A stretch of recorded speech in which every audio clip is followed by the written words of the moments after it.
Oui, il faut libérer non seulement Gaza et la population du Hamas, qui tient en otage cette population depuis 2006-2007, même si elle a gagné quand même avec plus de 77% des voix, quand même.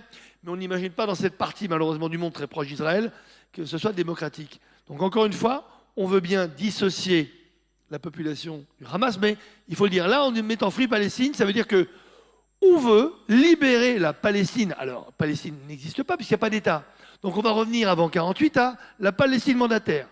C'est la carte d'Israël.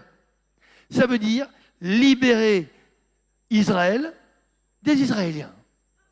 Ça ne veut rien dire d'autre.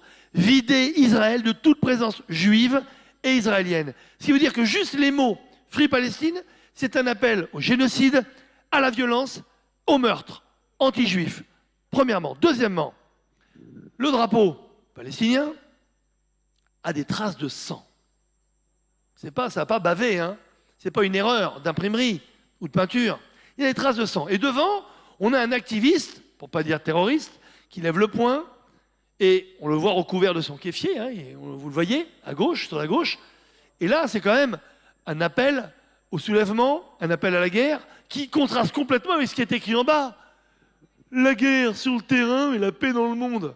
Depuis quand on a un message de paix qui dit Free la Palestine, c'est libérons la Palestine des Juifs et des Israéliens, avec du sang sur un drapeau et un gars prêt à faire la guerre.